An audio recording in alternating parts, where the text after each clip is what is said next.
Hello everyone, welcome to SwitchUp. We've got another review for you today, this time of Metroid Dread. Now before we start, I just want to say that I am currently suffering with flu. I'm sure you can hear it in my voice, probably sound awful. Apologies for that. I am currently dosed up to the max and hopefully we'll be able to get through this review together.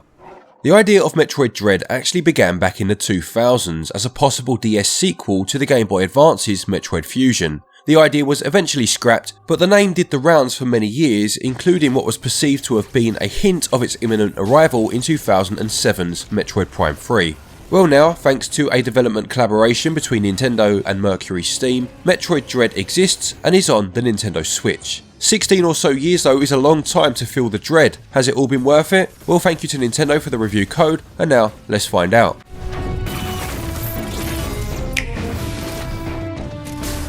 Metroid Dread takes place directly after Metroid Fusion. The Galactic Federation receives evidence that the X-Parasite, thought to have been destroyed during the events of the previous game, has in fact survived and may well be on a planet called ZDR. 7 exploratory robots called EMMI or EMI robots are sent to investigate, but contact with them is lost. Samus is then sent to ZDR to find out what is going on, and on arrival she is attacked and momentarily knocked unconscious.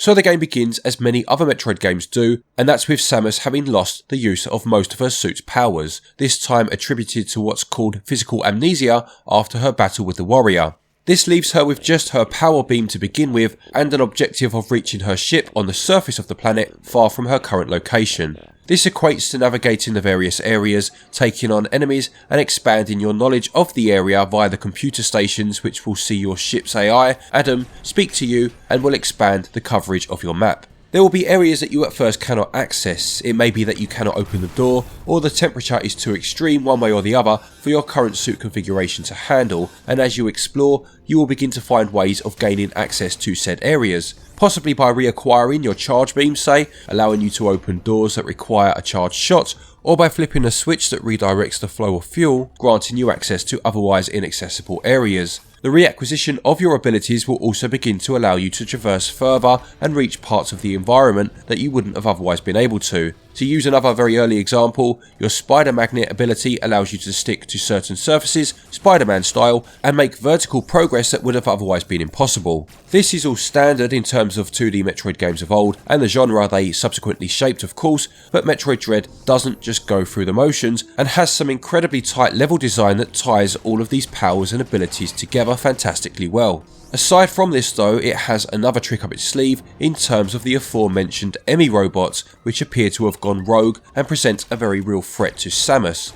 They will patrol particular areas known as EMI zones and cannot be destroyed by standard weapons. Samus instead needs to locate a strong energy source in the facility and use this against them. Before finding this though, Samus will find herself trapped in a game of cat and mouse with the EMI robot, who can pinpoint her location due to sound. When being chased, you will need to try to get out of the range of the robot and then stay out of view until it moves away, unlocking any of the doors to that particular area that would have been locked once you were spotted. These portions are a great inclusion, ramping up the tension as you try to move through the areas without detection, only to have to run for your life at a moment's notice. The fact that you are also effectively hunting the EMI robots whilst they are hunting you makes for a good dynamic, and even once you have acquired the necessary energy to be able to destroy a robot, it can still kill you in one hit, and this leads to some very intense standoffs. They can be a little bit frustrating at times and do lead to a couple of spikes in difficulty, but when you start to learn the layout and use the map to good effect, and the map in this game by the way is very useful, it feels great to outfox them and make your escape. Gaining back some of your powers will lead to further options during these encounters, although I won't go into specifics so as not to give everything away. In terms of regular enemies, you have your standard power beam to begin with, and as well as the various powers you gain along the way, you also have your melee counter move. Pressing X at the right moment, just as the enemy is about to strike, will see you perform a counter, dazing the enemy and giving you the chance to finish them off. These counter moves can also be used in boss battles at times, and the bosses, and the game in general to be fair, is quite a bit tougher than the last few 2D Metroid games going back over the years. Each new area that you gain access to feels different, and they introduce a few new mechanics which keeps things fresh as you play. Control wise, you move with the left stick and can lock yourself to the spot by holding L, meaning you can then aim at enemies. Holding R will switch to missiles, and you can find missile and energy tanks which increase your capacity for both, as has been the case throughout the series history. Personally, I wish you could use the D-pad to move instead of being forced to use the left stick. I've never been a fan of using a control stick to move a character in a 2D game, it just feels a bit too slippery for me, and the option to switch would have been appreciated. I will say though that you do get used to it after a while, and Samus's movement feels nice and fluid, but it is an odd restriction nonetheless. Gameplay takes all of the classic elements of 2D Metroid and refines them fantastically well. It also takes ideas such as the SAX enemy from Fusion and evolves them into the nightmarish Emmy robots. A few frustrating moments aside, gameplay gets 19 out of 20. Controls do take a while to grow on you, and the lack of the option for D-pad control is a shame, but things do feel nice and fluid soon enough, and they score 17 out of 20.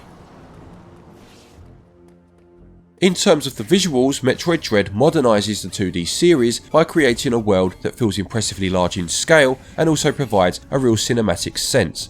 Certain areas reminded me of Alien 3 with a grainy mechanical feel, whereas others had a real organic yet entirely alien beauty.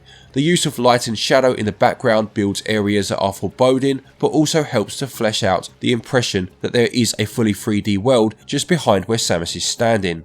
To further aid with this, there are times when the camera will pull out to show an establishing shot of the landscape as you run down a corridor. Completely unnecessary from a gameplay standpoint, but it all filters into that aforementioned cinematic feeling that the game handles so well. Short cutscenes are used frequently to further accentuate this and really help to add a strong sense of context to what's going on without ever overstaying their welcome or inappropriately interrupting the gameplay. They build the world you are in further, and some of the small details really add a huge layer of depth to the world built. Handheld mode looks great, managing to keep things crisp, although I did notice a few frame drops at times whilst playing this way, literally once or twice, and never to the detriment of the gameplay. The game's score was directed by Kenji Yamamoto, who has composed music for many of the Metroid games, starting with Super Metroid, and as soon as you start it up, that familiar, eerie yet strangely triumphant theme kicks in. A lot of the tracks are ambient in nature, perhaps not as instantly noticeable or foreboding as the music in other games in the series, such as Super Metroid or Metroid Fusion, but it seeps into your psyche as you play, especially if wearing headphones, and really does manage to fill the player with the titular dread by way of a slow build-up instead. For me, it fits the tone of the environment perfectly. There are also times where remixed versions of classic tracks from previous games, such as Laura Brinstar from Super Metroid, appear in this game, and it's great to hear such iconic themes kick in, even if it's just for a fleeting moment. Metroid Dread includes some voice acting, with Adam, the computer AI, giving some exposition at times. Again, it just adds to the Space Odyssey feel. Visuals create a fantastic atmosphere, and fluid animations make for a sleek gaming experience that videos or screenshots really don't do justice to. They score 19 out of 20. Audio is fantastic, and whilst maybe not as forceful as some of the other OSTs in the series, it bleeds into the atmosphere, and as far as I'm concerned, is perfect for the mood that this particular game tries to set. It gets the full 20 out of 20. Metroid Dread costs £49.99 and regional equivalents are on your screen now. In terms of hours to finish, it's of course highly dependent on skill level and familiarity with the genre, but I would say that most people would finish it anywhere between the 8 to 12, 13 hour mark. Those who want to 100% the game will of course be able to add a good few hours more onto this. It's not all about the playtime though, and production values are extremely high. Metroid has always been a series that feels very cinematic, but with the power afforded to them with the Switch compared to the other systems that have housed 2D Metroid games over the years, it feels as if they've really been able to create the space opera they've always envisioned, and it blends into the gameplay very well. It's a high price for sure, but it's undoubtedly a quality package, and value scores 17 out of 20. To conclude, Metroid Dread is a fantastic game that takes snippets of what made the 2D Metroid games of old so good and merges them together. From the vast parts of the planet that must be explored, to the suit's powers and weapons, new or old, that you find along the way, and of course the extension of the dangerous assailant idea, the SAX from Fusion, being turned into the new Emmy encounters. Everything just comes together wonderfully well. Animations are fluid and the backgrounds really make the world seem like a living, breathing environment, plus that musical score, whilst different to some of its predecessors, nails the Dread moniker as far as I'm concerned. The staple Nintendo price may deter some, but if you are happy to put down the money, you'll be rewarded with a dreadfully good game.